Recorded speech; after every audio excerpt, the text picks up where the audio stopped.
ঠিক আছে বাচ্চারা, তো আমরা শুরু করছি আমাদের আজকের লেকচার। তো আজকে আমরা যে জিনিসটা পড়বো সেটা হচ্ছে সমুষ্ণ রুদ্ধতাপীয় রেখার ঢাল বার করব আর মোলার তাপ ধারণ ক্ষমতা, এই জিনিসটা পড়বো। ঠিক আছে, তো গত ক্লাসে আমরা সমুষ্ণ রুদ্ধতাপীয় প্রক্রিয়া নিয়ে আলোচনা করছি, তাই না? হ্যাঁ, তো দেখো আমরা এর পরবর্তী অংশ আজকে পড়বো, মনোযোগ দাও। তো এটা আমাদের কি বাচ্চারা বলো তো, এটা হচ্ছে আমাদের একটা পিভি লেখচিত্র। কি লেখচিত্র? পিভি লেখচিত্র। ঠিক আছে, তারপরে যদি চাপ বনাম আয়তনে লেখচিত্র আঁকি সমুষ্ণ প্রক্রিয়ার জন্য, তখন গ্রাফটা এরকম পাবো। এটা হচ্ছে সমুষ্ণ গ্রাফ। ঠিক আছে, আচ্ছা, আর রুদ্ধতাপীয় গ্রাফটা কেমন সেটা হচ্ছে এরকম, আমরা গত ক্লাসে দেখছি। ওকে, এটা তো আমরা গত ক্লাসে দেখছি। হ্যাঁ, তো আজকে আমাদের কাজ কি শোনো। আজকে আমাদের কাজ হচ্ছে এই যে এটা সমুষ্ণ লেখটা আছে, হ্যাঁ এটা আমাদের সমুষ্ণ লেখ, আর এটা আমাদের কি হচ্ছে, সেটা হচ্ছে রুদ্ধতাপীয় লেখ। আচ্ছা, গত ক্লাসে আমরা এটা দেখছি। হ্যাঁ, ওকে। তো আমাদের আজকের কাজ হচ্ছে এই যে সমুষ্ণ লেখটা আছে তার প্রতিটা পয়েন্টের ঢাল কত এটা বার করা, প্রতিটা পয়েন্টের ঢাল কত এটা বার করা। হ্যাঁ, এই যে রুদ্ধতাপীয় লেখটা আছে তার প্রতিটা পয়েন্টের ঢাল কত সেটা বার করা। ওকে, আচ্ছা, তাহলে আমাদের ফার্স্ট কাজ হচ্ছে আমাদের যে সমুষ্ণ লেখ আছে তার প্রতিটা পয়েন্টের ঢালের মান বার করা, আর যে রুদ্ধতাপীয় লেখটা আছে তার প্রতিটা পয়েন্টের ঢালের মান বার করা। হ্যাঁ, তো আমরা কিভাবে ঢাল বার করবো সেটা দেখো, মনোযোগ দাও। তো আমরা এটা জানি বাচ্চারা, যদি আমাদের এরকম একটা লেখচিত্র হয়, পিবি লেখচিত্র হয়, তাহলে আমাদের যদি এটা একটা সরল রেখা হয়, দেখো এই রেখাটার ঢাল আছে কি না। আছে। ঢাল কিভাবে আছে এটা বোঝা যায় কিভাবে, দেখো আমার যে হাতটা আছে এই হাতটার কোনো উন্নতি অবনতি আছে না, দেখো সে ভূমির সমান্তরাল আছে। তাহলে উন্নতি অবনতি নাই, যার মানে ঢাল নাই। ঢাল মানে উন্নতি অবনতি কি বোঝায়? দেখো তো সে যখন উপরের দিকে উঠতে থাকে তাহলে তার কি বাড়তে থাকে, এই দেখো না কি বাড়তে থাকে, দেখো তো তার উন্নতি বাড়ছে না। হ্যাঁ, তাহলে সে যত উপরের দিকে উঠবে আমরা বলবো তার ঢাল তত বাড়ছে, তত বেশি বাড়ছে। হ্যাঁ, তাহলে যত উপরে দিয়ে খাড়া তত বেশি হচ্ছে না। হ্যাঁ, তাহলে এইটার তুলনায় এটার ঢাল বেশি, এটার তুলনায় এটার ঢাল বেশি। ওকে, তাহলে উপরের দিকে উঠলে আমরা বলতেছি ঢাল বেশি। অনুরূপভাবে বাচ্চারা নিচের দিকে যদি নামে, দেখো উপরের দিকে উঠলে আমরা বলি ঢাল পজিটিভ, আর যদি নিচের দিকে নামে দেখো নিচের দিকে অবনতি। এক্ষেত্রে কি হচ্ছে, অবনতি হচ্ছে। এটা আরো বেশি অবনতি, মানে এখানে ঢাল নেগেটিভ বাট আরো বেশি নেগেটিভ। তাহলে এটার তুলনায় এটা আরো নেগেটিভ, মানে খারাপ বেশি, এটা আরো বেশি, আর বাঁকানো যাবে না বাচ্চারা, হাত ব্যথা করবে। ওকে, তাহলে আমি তোমাকে বললাম যে আচ্ছা এটা একটা রেখা, এটার তুলনায় এই রেখার ঢাল বেশি, এটার তুলনায় এটার ঢাল বেশি, মানে যত উপরের দিকে ওঠাবা তোমার পজিটিভ ঢাল এটা বাড়ছে না, এটা পজিটিভ ঢাল। আর যদি এইভাবে দেখি বাচ্চারা, এই যে এটা, তো এটা হচ্ছে একটা রেখা যার ঢাল নেগেটিভ, কারণ সে নিচের দিকে নামতেছে। এটার তুলনায় এটা আরো বেশি নেগেটিভ, দেখো এটা আরো বেশি খাড়া, আরো বেশি খাড়া।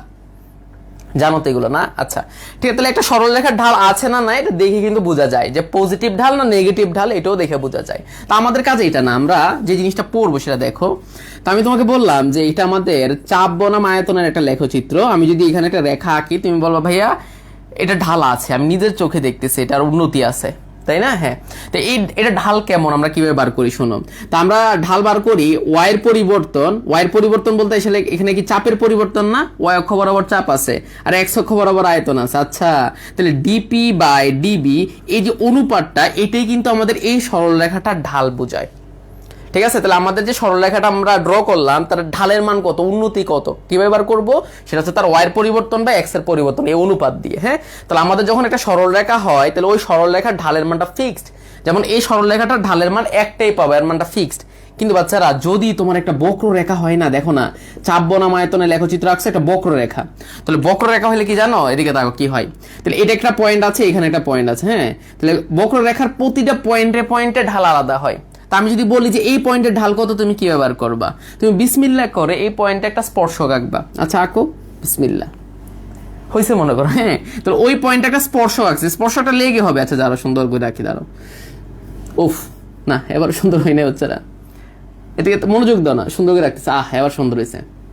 ওকে, তাহলে আমরা এই পয়েন্টে একটা স্পর্শক আঁকছি না বলো তো, তাহলে ওই যে স্পর্শকটা তুমি পাইলা, ওই স্পর্শকের যে ঢাল এটি হবে এই বিন্দুর ঢাল। তাহলে বক্ররেখার কোনো পয়েন্টে ঢাল বার করো, ওই বিন্দুতে স্পর্শক এঁকে। হ্যাঁ, আমি যদি বলি এই বিন্দুর ঢাল কত, তুমি এই বিন্দুর স্পর্শক আঁকবা, করলে এই যে স্পর্শকটা পাইলে স্পর্শকের ঢালতে ওই বিন্দুর ঢাল বোঝায়। তাহলে এখন বললো 1 নাম্বার পয়েন্ট এটা আমাদের 2 নাম্বার পয়েন্ট, তাহলে 1 নাম্বার পয়েন্টের ঢাল বেশি না 2 নাম্বার পয়েন্টের ঢাল বেশি, এটা দেখে বলো না। দেখো তো এটার তুলনায় এটা খাড়া না বলো তো, তাহলে 1 নাম্বার পয়েন্টের ঢাল বেশি। তাহলে বক্ররেখার প্রতিটা পয়েন্টে পয়েন্টে জয়েন্টে জয়েন্টে ঢাল চেঞ্জ হয়ে যায়, ঢাল চেঞ্জ হয়। হ্যাঁ, এই ক্ষেত্রে ঢাল বেশি ছিল, আস্তে আস্তে কমতেছে। তাহলে আমাদের দেখো বাচ্চারা এদিকে তাকাও, তাহলে এটা কি আমাদের একটা কি বলো, তাহলে এটা একটা কার্ভ। এটা তো বক্ররেখা না সরলরেখা? বক্ররেখা। তাহলে আমার যদি বলে যে এই পয়েন্টের ঢাল কত, এই পয়েন্টের ঢাল কত, এই পয়েন্টের ঢাল কত, আমরা কিভাবে বার করব? তো আমাকে যদি বলে এই পয়েন্টের ঢাল কত, আমরা এই বিন্দুতে একটা স্পর্শক আঁকবো, তাই না? হ্যাঁ, তাহলে এই স্পর্শকটার ঢালে এই বিন্দুর ঢাল, তাহলে আমাদের প্রতিটা পয়েন্টে পয়েন্টে কি ঢাল চেঞ্জ হয়ে যাবে কিনা? হ্যাঁ, প্রতিটা পয়েন্টে পয়েন্টে ঢাল চেঞ্জ হয়ে যাবে। তো আমাকে এখন এটাই বার করতে হবে, আমাদের যে সমষ্ণ রেখাটা আছে তার প্রতিটা পয়েন্টে পয়েন্টে ঢালের মান কত। ঠিক আছে, তাহলে এই পয়েন্টের ঢাল কিভাবে বার করছো? এই বিন্দুতে একটা স্পর্শককে ওই রেখার ঢাল, তাহলে এরকম করে এই বিন্দু এই বিন্দু এই বিন্দু প্রতিটা পয়েন্টে পয়েন্টের একটা ঢাল হবে না? তোমাকে এটাই বার করতে হবে যে প্রতিটা পয়েন্টের ঢালের মান কত। ঠিক আছে, অনুরূপভাবে রুদ্ধতাপীয় লেখার এই যে রুদ্ধতাপীয় লেখাটা আছে তারও প্রতিটা পয়েন্টের ঢালের মান কত। তো এখন আমাদের কাজ কি সবাই বুঝতে পারছি বাচ্চারা? হ্যাঁ, আমাদের এখন কাজ হচ্ছে এটাই যে আমাদের, আমরা তো জানি চাপ বনাম আয়তন এর সমষ্ণ লেখো এটা, রুদ্ধতাপীয় লেখো এটা, দুইটাই কিন্তু বক্ররেখা, দুইটি কি রেখা? বক্ররেখা। তো আমাদের এখন কাজ হচ্ছে আমাদের সমষ্ণ রেখার যে কোনো পয়েন্ট দিয়ে বলবো যে এই রেখা ঢালের মান কত, এই রেখার ঢালের মান কত, আমরা এখন এটা বার করতে পারবো। সেটা আমরা এখন শিখবো যে সমষ্ণ রেখার যে কোনো পয়েন্টের ঢাল কত, রুদ্ধতাপীয় রেখার যে কোনো পয়েন্টের ঢাল কত। এই পর্যন্ত সবাই আগে বুঝছো কিনা আমাকে একটু বলো। ওকে, ঠিক আছে। তো দেখো আমরা এখন কিভাবে আমাদের সমষ্ণ রেখার, রুদ্ধতাপীয় রেখার যে কোনো পয়েন্টের ঢাল বার করতে পারি সেটা কিভাবে, দেখো আমরা এখন এই জিনিসটা দেখতেছি। তা ফার্স্ট আমরা দেখবো সমষ্ণ রেখার ঢাল। কার ঢাল? সমষ্ণ রেখার ঢাল। আচ্ছা, তাহলে সমষ্ণ রেখার ঢাল আমরা কিভাবে বার করব? মনোযোগ দাও। আচ্ছা, তা আমরা জানি বাচ্চারা, আমরা কি জানি বলতো? সমষ্ণ রেখার ক্ষেত্রে কি হয় জানো? PB is equal to constant, এটা তোমরা জানো। হ্যাঁ, যে এটা যদি আমাদের একটা সমষ্ণ রেখা হয় তাহলে তার এই পয়েন্ট যে কোনো পয়েন্টই নাও না কেন, চাপ আর আয়তনের মধ্যে একটা সম্পর্ক আছে। তাহলে চাপ আয়তনের মধ্যে সম্পর্কটা কি? সেটা হচ্ছে চাপ ইনটু আয়তনের গুণফল, এটা ধ্রুবক হয়। কার জন্য? সমষ্ণ লেখার জন্য। আচ্ছা, তাহলে আমার যদি বলে সমষ্ণ লেখার যে কোনো পয়েন্টের ঢাল বার করো, তাহলে ঢাল বার করা মানে কি আসলে দেখো, যদি তুমি চাপ বনাম আয়তনের লেখচিত্র আঁকো তাহলে তুমি সরল রেখা হইলে ঢাল কি বুঝায়? ডিপি বাই ডিপি, এর মানটা ফিক্সড হয়। কিন্তু বক্ররেখা হইলে, যেমন আমি যদি বলি এই পয়েন্টের ঢাল কত, তাহলে তুমি ওই পয়েন্টের যে স্পর্শক সেটা ঢাল বার করবা। আচ্ছা, এই যে স্পর্শক তার ঢাল কিভাবে বার করবে? সেটা কি ডিপি বাই ডিবি দিয়ে বার করবা কিনা? হ্যাঁ, তাহলে এই পয়েন্টের যে স্পর্শক, তাহলে ওই সরলরেখার ঢাল কিভাবে বার করবা? ওয়াই এর পরিবর্তন বা এক্স এর পরিবর্তন। এর মানে আসলে তোমাকে ডিপি বাই ডিবির মানই বার করতে হয়। ঠিক আছে, তাহলে সরলরেখার ক্ষেত্রে এর ভ্যালু একটা হয়, কিন্তু বক্ররেখার ক্ষেত্রে পয়েন্টে পয়েন্টে জয়েন্টে ডিপি বাই ডিবির ভ্যালুটা চেঞ্জ হয়, তাই না? তো DP by Dibir value change হওয়া মানে ঢাল চেঞ্জ হওয়া। হ্যাঁ, তো আমাকে যদি বলে পিবি লেখো চিত্র, হ্যাঁ এটা সমষ্ণ লেখো, তার প্রতিটা পয়েন্টে ঢাল বার করো, তাহলে ঢাল বার করা বলতে আসলে ডিপি বাই ডিবির মানটা বার করা, তাই না? কারণ সরল রেখার ক্ষেত্রে দেখো পিবি লেখো চিত্রের ঢাল বলতে ডিপি বাই ডিবি বোঝায়, এটা তুমি বুঝলা। সরল রেখার ক্ষেত্রে এর মানটা একটাই হবে, কিন্তু বক্ররেখার ক্ষেত্রে এর মানটা পয়েন্টে পয়েন্টে চেঞ্জ হবে। তাহলে আমাদের যেহেতু এটা বক্ররেখা, তাহলে আমাদের ঢাল মানে ডিপি বাই ডিবির মানটা পয়েন্টে পয়েন্টে চেঞ্জ হবে। এখন আমরা এটাই বার করবো যে কোন পয়েন্টের ঢাল কত। তাহলে এখন আমাকে বলো পিবি লেখো চিত্রের ঢাল বলতে কি বোঝায় কোনো একটা রেখার? সেটা হচ্ছে ডিপি বাই ডিবির ভ্যালু। ওকে, আচ্ছা, তাহলে এখন বলো তো আমরা যদি ডিপি বাই ডিবি পেতে চাই আমাকে ভি এর রেসপেক্টে ডিফারেন্সিয়েশন করতে হবে কিনা? হ্যাঁ, তো আমরা এখন যে কাজটা করব এই জিনিসটাকে ভি এর রেসপেক্টে ডিফারেন্সিয়েশন করব। তাহলে ভি এর রেসপেক্টে ডিফারেন্সিয়েশন করলে কি হবে দেখো না, তাহলে এখানে হবে পিবি, এখানে হবে কি বলো তো ডিডিবি অফ কে। ঠিক আছে, তাহলে আমরা কি করছি এখানে ভি এর সাপেক্ষে কি করছি বলো না? অন্তরীকরণ করে, ডান দিকে লিখে দিবা সাইড নোট, অন্তরীকরণ করে। আচ্ছা, তো বিষয়টা বুঝো, তোমরা কি এটা বুঝতে পারছো বাচ্চারা কেন আমরা আয়তনের রেসপেক্টে ডিফারেন্সিয়েশন করছি? হ্যাঁ, কারণ আমার কি দরকার, আমরা জানি পিবি লেখচিত্রের এটা সরল রেখা হোক বক্ররেখা হোক যে রেখা হোক না কেন তার ঢাল বলতে আসলে ডিপি বাই ডিবি কে বোঝায়। হ্যাঁ, সরল রেখার ক্ষেত্রে মান একটাই থাকবে, কিন্তু বক্ররেখার পয়েন্টে পয়েন্টে চেঞ্জ হয়। তাহলে ঢাল পেতে হলে আমার ডিপি বাই ডিবি লাগবে, এই জন্য আমরা ভি এর রেসপেক্টে ডিফারেন্সিয়েশন করছি। আচ্ছা, তো এখন বলো তো ডিফারেন্সিয়েশন করলে কি হবে সেটা মান বার করি। আচ্ছা, বলতো আমাদের এই যে লেখটা আছে সমষ্ণ লেখটা আছে তার চাপের মান আয়তনের মান দুইটাই কি পরিবর্তনশীল না ধ্রুবক? ধ্রুবক, তাই না বাচ্চারা? ধ্রুবক না, চেঞ্জ হয়। দেখো না, যখন তোমার আয়তন বাড়ছিল চাপ কি চেঞ্জ হচ্ছে না? হ্যাঁ, তাহলে আমাদের চাপ আয়তন দুইটা কিন্তু ভেরিয়েবল, দুইটাই ভেরিয়েবল। চলো, তাহলে আমাদের যখন দুইটা ভেরিয়েবল থাকে আমরা এদেরকে ডিফারেন্সিয়েশন কিভাবে করি? প্রথমে তাকে রেখে দেই, রেখে তাকে সাইজ করি, তারপর তাকে রেখে দেই, রেখে প্রথমটার সাইজ করি। সাইজ মানে তো বুঝছো ডিফারেন্সিয়েশন, ইউবির ফর্মুলা আর কি। হ্যাঁ, তাহলে আমরা প্রথমে পি কে রেখে দিব, রেখে দিয়ে ভি কে ডিফারেন্সিয়েশন করব। প্রথমে পি কে রেখে দিয়ে ভি কে ডিফারেন্সিয়েশন, তারপর এখন ভি কে রেখে দিব, রেখে দিয়ে পি কে ডিফারেন্সিয়েশন করব। হ্যাঁ, তাহলে আমার ডান দিকের অংশ ডিফারেন্সিয়েশন হয়ে গেছে। আর ডান দিকে এটা ধ্রুবক না, আর ধ্রুবকের ডিফারেন্সিয়েশন করলে লাড্ডু পাওয়া যায়। মজা কিন্তু, লাড্ডু মজা। দেখো এদিকে তাকাও। তো এখন দেখো যার সাপেক্ষে ডিফারেন্সিয়েশন সে আছে, থাকলে ডিফারেন্সিয়েশন মান 1 হয়, তোমরা এটা জানো। তারপর দেখো তো বাচ্চারা ভি, আর এখানে আছে ডিপি বাই ডিবি সমান সমান কি 0 হচ্ছে না? হ্যাঁ। আচ্ছা বাচ্চারা আমরা কার মান বার করছি? আমরা কি ডিপি বাই ডিবির ভ্যালুটাই বার করছি না? হ্যাঁ, আমরা তো এটাই চাই যে আমাদের সমষ্ণ রেখার কোন একটা পয়েন্টে ডিপি বাই ডিবির ভ্যালু কত, ডিপি বাই ডিবির ভ্যালু কত, ডিপি বাই ডিবির ভ্যালু কত, মানে ঢালের মান কত। হ্যাঁ, তো আমরা এখন এই জিনিসটা বার করবো, তখন এই পিটাকে ডান দিকে নিব। দেখো তাহলে V into DP by DB সমান সমান কত হবে? Minus P. তাহলে ডিপি বাই ডিবির মান কত হবে বলো না? সেটা হবে মাইনাসের পি বাই ভি। বাচ্চারা এটাই হচ্ছে তোমার সেই দামি একটা রিলেশন। হ্যাঁ, মনোযোগ। তাহলে আমাদের যে সমষ্ণ লেখাটা আছে, তাহলে সমষ্ণ লেখার যে কোনো পয়েন্টে তুমি ঢালের মান বার করতে পারবা। কিভাবে? সেটা হচ্ছে তোমার মনে করো এই পয়েন্টে বার করতে চাও, তাহলে এই পয়েন্টের তোমার চাপের মান কত, এই পয়েন্টে তোমার আয়তনের মান কত, এই ভ্যালুটা জানলেই হবে। ঠিক আছে? তা আমি যদি বলি এই পয়েন্টে সমষ্ণ রেখার ঢাল কত হবে, তাহলে তোমার ঢালের মানটা আমরা কিভাবে বার করতে পারবো? তুমি বলবো ভাইয়া এই বিন্দুতে একটা স্পর্শ আঁকলে তো তার ঢাল পাওয়া যায়। হ্যাঁ, তো ওই স্পর্শকের ঢালের মান কত সেটা বার করার জন্য এই পয়েন্টের চাপ কত, এই পয়েন্টের আয়তন কত। বিষয়টা ক্লিয়ার হয়েছে? তা আমাদের যে সমষ্ণ লেখটা আছে, এটা তো আমাদের সেই সমষ্ণ লেখ। তাহলে তার যে কোনো পয়েন্টের আমি এখন ঢাল জানি, তাহলে ঢালের মান কিভাবে বার করব? যে কোনো পয়েন্টের ঢাল কিভাবে বার করব? ওই পয়েন্টের চাপ কত, ওই পয়েন্টের আয়তন কত বসাই দিলে ওই পয়েন্টের ঢালের মান বার করব। হ্যাঁ, এবং দেখো তো ঢালের মানটা কি নেগেটিভ আসছে না? হ্যাঁ, নেগেটিভই আসবে। কারণ কি বলতো, দেখো তো তোমার সব সময় এটা নিচের দিকে হচ্ছে না। হ্যাঁ, তাহলে আমাদের যেহেতু এগুলো নিচের দিকে নামে, আর প্রতিটা পয়েন্টের ঢাল নেগেটিভই হবে। সবাই এটা বুঝতে পারছো কিনা আমাকে একটু বলো। তো আমরা যে জিনিসটা দেখাইলাম সেটা হচ্ছে আমাদের সমষ্ণ রেখার যে কোনো পয়েন্টের ঢাল আমরা কিভাবে বার করতে পারবো সেটা রিলেশন পাইছি। ওকে, তো আমরা দেখলাম যে সমষ্ণ রেখার ক্ষেত্রে পিবি যেগুলো কনস্ট্যান্ট হয়, তারপর আমরা আয়তনের সাপেক্ষে ডিফারেন্সিয়েশন করছি, করে আমরা লাস্ট পর্যন্ত ডিপি বাই ডিবির মানে যে কোনো পয়েন্টের ঢাল পাইছি সেটা মাইনাস পি বাই বি। হ্যাঁ, তো আমরা যদি বলি এই পয়েন্টের ঢাল কত, এই পয়েন্টের ঢাল কত, আমি এখন বার করতে পারি। এই পয়েন্টের ঢাল, তাহলে এই পয়েন্টের চাপ কত, এই পয়েন্টের আয়তন কত, এই পয়েন্টের ঢাল, তাহলে এই পয়েন্টের চাপ কত, এই পয়েন্টের আয়তন কত। ক্লিয়ার? ওকে, তাহলে আমাদের সমষ্ণ রেখার যে কোনো পয়েন্টের ঢালের মান আমরা বার করতে পারবো ইনশাল্লাহ। হ্যাঁ, ফর্মুলাটা আমরা শিখলাম। তাহলে আমরা দেখলাম যে আমাদের সমষ্ণ রেখার যে কোনো পয়েন্টের ঢাল যদি আমাকে বার করতে বলে আমরা বার করতে পারবো। এই রিলেশনটা তো বার করছি না? হ্যাঁ, তাহলে এক এক পয়েন্টের চাপ আর আয়তন বসাই দিয়ে ওই পয়েন্টের ঢালের মান বার করা যাবে। এখন আমাকে যদি বললে আচ্ছা বাবু বলো তো, এই যে রুদ্ধতাপীয় রেখাটা আছে না? হ্যাঁ আছে তো। এই রুদ্ধতাপীয় রেখাটার প্রতিটা পয়েন্টের ঢাল কত এটা বার করতে বলছে। ওকে, তো আমরা এখন এটাই বার করবো যে রুদ্ধতাপীয় রেখার যে কোনো পয়েন্টের ঢাল কত। এই রিলেশন দিয়ে তুমি তো সমষ্ণ রেখার যে কোনো পয়েন্টের ঢাল বার করবা, তাই না? এই রিলেশন দিয়ে এখন আমরা বার করতেছি রুদ্ধতাপীয় রেখার যে কোনো পয়েন্টের ঢালের রিলেশনটা কি হয়। দেখো কি আনন্দ আকাশে বাতাসে। বাচ্চারা একটু মনোযোগ দিবা। তো আমরা এখন কি বার করবো সেটা হচ্ছে রুদ্ধ তাপীয় রেখার ঢাল। আহা কি আনন্দ। আচ্ছা, তাহলে রুদ্ধতাপীয় রেখার ঢাল আমরা নির্ণয় করব। হ্যাঁ, ঢাল নির্ণয় আর কি। আচ্ছা, রুদ্ধতাপীয় রেখার ঢাল নির্ণয়। আচ্ছা, তো এখন বাচ্চারা এদিকে তাকাও। তো আমরা এখন বার করছি আমাদের যে রুদ্ধতাপীয় রেখাটা আছে, হ্যাঁ, তার এই পয়েন্টের ঢাল কত, এই পয়েন্টের ঢাল কত, এই পয়েন্টের ঢাল কত, এই পয়েন্টের ঢাল কত, তাই না?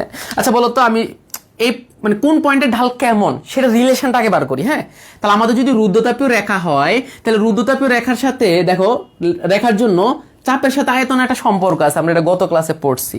বলতো সম্পর্কটা কি? সেটা কি PB is equal to constant বাচ্চারা? না, রুদ্ধতাপীয় রেখার ক্ষেত্রে পি ইন্টু ভি এর উপর গামা একটা ধ্রুবক হয়। ঠিক আছে, পি ইন্টু ভি এর উপর একটা কনস্ট্যান্ট, গামার মান কত আমরা গত ক্লাসে দেখছি।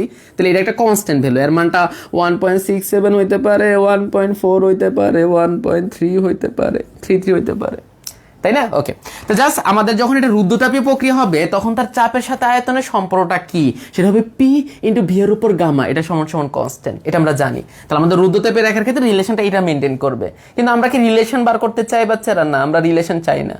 কি চাই না? রিলেশন চাই না। আমরা চাই যে তার প্রতিটা পয়েন্টের ঢাল কত।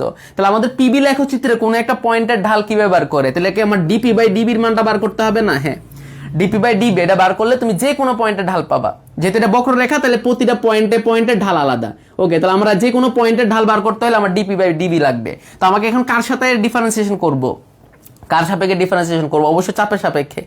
চাপের সাপেক্ষে বাচ্চারা না, তুমি ভি এর সাপেক্ষে ডিফারেন্সিয়েশন করবে, আয়তনের সাপেক্ষে। ওকে, তাহলে D D V of P B gamma is equal to D D V of কে।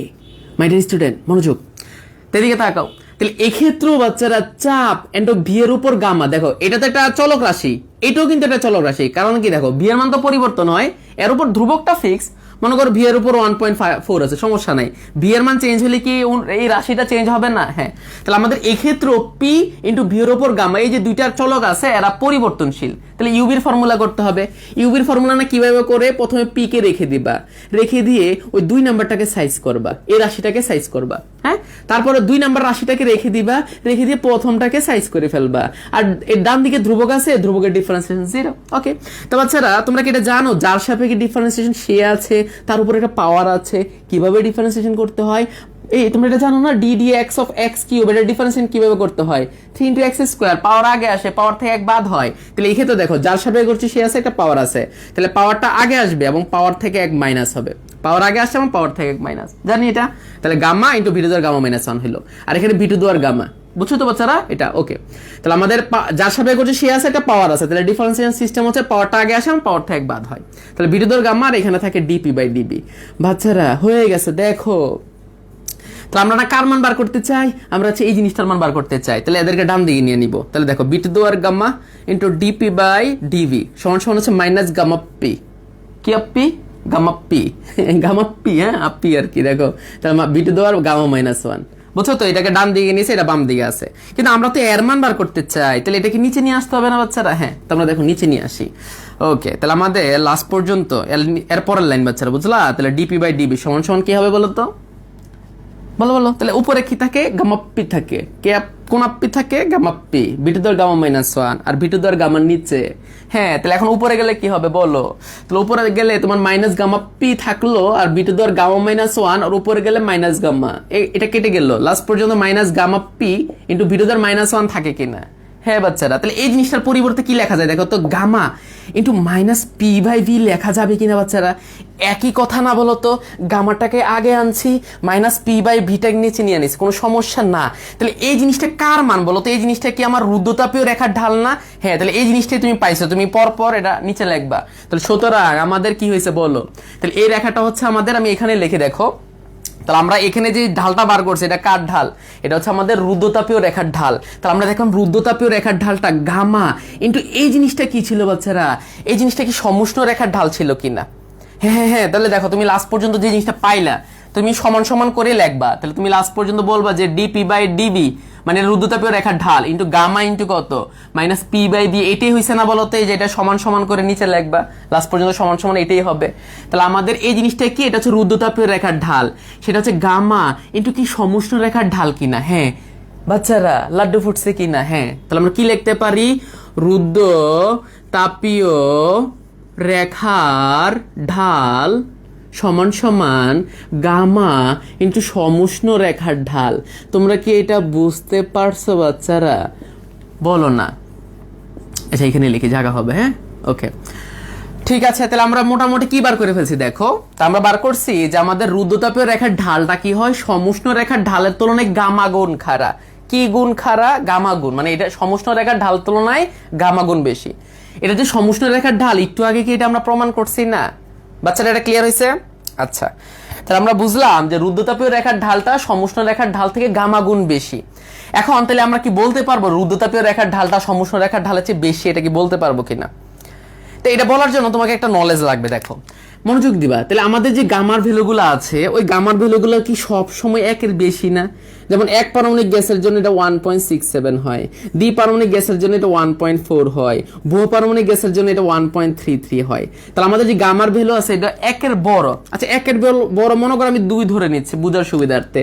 তাহলে সমষ্ণ রেখার ঢালকে 2 দ্বারা গুণ করে মনে করো রুদ্রতাপীয় রেখার ঢাল করতে হয়, একের বড় সংখ্যা দ্বারা গুণ করছি, এর মানে আসলে সে ছোট ছিল তাকে গুণ করে বাড়াইছি, এর মানে আমাদের রুদ্রতাপীয় রেখার ঢালটা সমষ্ণ রেখার ঢালের চেয়ে বেশি, তখন তুমি বলতে পারবা। কিন্তু বাচ্চারা যদি এরকম হইতো, আমাদের গামার ভ্যালুগুলো এরকম না হয়ে 0.5 হয়েছে, তখন আমরা কি বলতাম বলো তো, সমষ্ণ রেখার ঢাল বড় না রুদ্রতাপীয় রেখার ঢাল বড়?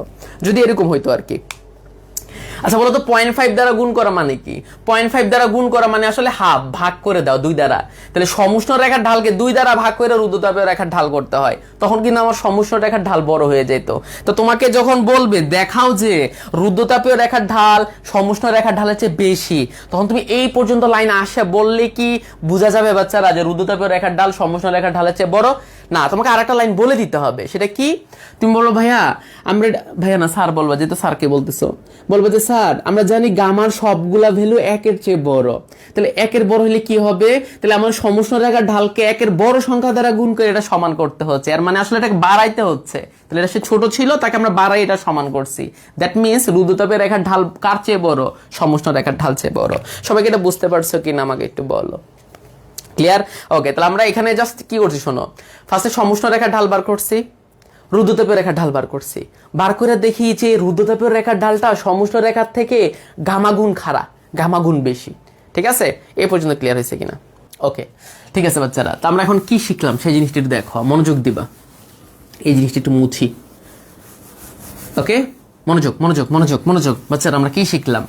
তাহলে আমরা শিখলাম যে আমাদের সমষ্ণ রেখার ঢাল, দেখো সমষ্ণ রেখার ঢাল কত হয়? সেটা হচ্ছে -p/v হয়। রুদ্ধতাপীয় রেখার ঢাল কত হয়? রুদ্ধতাপীয় রেখার ঢাল সেটা হবে -p/v। এই শোনো না, মানে সমষ্ণ রেখার ঢাল যা হবে, রুদ্ধতাপীয় রেখার ঢাল হবে তার গামা গুণ, গামা গুণ, তাই না? হ্যাঁ, তো দেখো তো এটাকে গামা দ্বারা গুণ করলে কি রুদ্ধতাপীয় রেখার ঢাল হয়ে গেছে না? হ্যাঁ, তাহলে তুমি এই দুইটা ফর্মুলা দিয়ে সমষ্ণ রেখা বা রুদ্ধতাপীয় রেখার যে কোনো পয়েন্টে ঢালের মান বার করতে পারবা না? পারবা না। হ্যাঁ, তাহলে সমষ্ণ রেখার ঢালের জন্য তোমাকে এই ফর্মুলা ইউজ করতে হবে, রুদ্ধতাপের রেখার জন্য এই ফর্মুলা। আচ্ছা, যেমন দেখো আমরা একটা নির্দিষ্ট পয়েন্ট নিচ্ছি, দেখো তাহলে দেখো তো এই পয়েন্টটা সমষ্ণ রেখা এবং রুদ্ধতাপীয় রেখা দুইজনকে কিন্তু ছেদ করছে, তাই না? তা আমি যদি বলি বাবু বলো তো, আমরা একটা ম্যাথ করি। হ্যাঁ, তা মনে করো আমি তোমাকে বললাম যে আচ্ছা এই পয়েন্টটার জন্য আমরা এটা একটা অন্য কালার দিয়ে দেখাই, ভালো লাগবে, বুঝছো? দেখো তাহলে এই যে পয়েন্টটা আছে না, হ্যাঁ, তাহলে এই পয়েন্টে চাপের মান মনে করো 2 নিউটন/মিটার স্কয়ার, আয়তনের মান মনে করো 3 মিটার কিউব। হ্যাঁ, তাহলে আমার এই পয়েন্টটার সমষ্ণ রেখার ঢাল বার করো। তাহলে এই পয়েন্টের সমষ্ণ রেখার ঢাল কিভাবে বার করবা? এটা তো সমষ্ণ রেখো, তাহলে এই পয়েন্টে একটা স্পর্শক আঁকবা, এটাই সেই স্পর্শক না? তো ওই স্পর্শকটার ঢালে কিন্তু আমার ওই পয়েন্টের ঢাল, তাই না? তো ওই ঢালের মান কত সেটা কিন্তু আমরা এই ফর্মুলা দিয়ে বার করতে পারবো বাচ্চারা, তাই না? হ্যাঁ, কিভাবে বার করবো? তুমি বলবো যে এই পয়েন্টের ঢাল বার করতে চান সমষ্ণ রেখার, ও তাহলে এই পয়েন্টের চাপের মান কত? 2, আয়তনের মান কত? 3, তাই না? তাহলে 2/3 করো না, দেখো না কত আসে। তাহলে 2/3 করলে তোমার মাইনাসের 0.66 আসতেছে বাচ্চারা। তাহলে তুমি কি সমষ্ণ রেখার এই পয়েন্টে যে স্পর্শকটা হইলো ওই তার ঢালের মান জানো? হ্যাঁ, তুমি তার ঢালের মান জানো, সেটা হচ্ছে -0.666। ঠিক আছে? অনুরূপভাবে আমার যদি বলে এই পয়েন্টের যে কোনো পয়েন্টের ঢালের মান কত, আমাকে জাস্ট চাপ আয়তন দিলেই আমরা বিসমিল্লাহ করে বার করে দিতে পারবো। ঠিক আছে? আচ্ছা, এখন আমরা বলছি আচ্ছা এই পয়েন্টে যে রুদ্ধতাপীয় রেখাটা আছে না, তাহলে রুদ্ধতাপীয় রেখার ঢাল কত হবে? বাচ্চারা শোনো, মনোযোগ দিবা। তাহলে আমাদের এটা সমষ্ণ রেখা ছিল, আমি এই বিন্দুতে সমষ্ণ রেখার উপর একটা স্পর্শক আঁকছি, করলে আমি সমষ্ণ রেখার ঢাল পাইছি। ঠিক আছে? তাহলে এখন আমি কি করব? এই পয়েন্টে রুদ্ধতাপীয় রেখার ঢাল দেখো, এই পয়েন্টটা কিন্তু সমষ্ণ এবং রুদ্ধতাপীয় দুইটাকে ছেদ করছে। তা আমি যদি চাই যে এই পয়েন্টে রুদ্ধতাপীয় রেখার ঢাল কত, তাহলে এই পয়েন্টে রুদ্ধতাপীয় রেখার উপর একটা স্পর্শক আঁকতে হবে। দেখো তো স্পর্শ আঁকলে কি এইটাই পাবা না? হ্যাঁ, তাহলে এই রেখার ঢালটাই হবে এই পয়েন্টে রুদ্ধতাপীয় রেখার ঢাল। এখন তুমি কি এই পয়েন্টে রুদ্ধতাপীয় রেখার ঢালের মান জানো? হ্যাঁ জানো। তো দেখো তো তুমি কি করবা, মাইনাসের গামার মান কত? হ্যাঁ শোনো, গামার মানটা দেওয়া থাকবে, মনে করো গামার মানটা 1.4 দেওয়া আছে, বুঝছো? গামার মানটা কত আমরা তো জানি, এক পারমাণবিক গ্যাসের জন্য 1.67, দ্বিপারমাণবিক জন্য 1.4, বহুপারমাণবিক জন্য 1.3। তুমি মনে করো গামার মানটা দেওয়া আছে, এটা দ্বিপারমাণবিক গ্যাস নিয়ে কাজ করা হয়েছে। তাহলে আমরা গামার মান বিসমিল্লাহ করে 1.67 বসাবো না?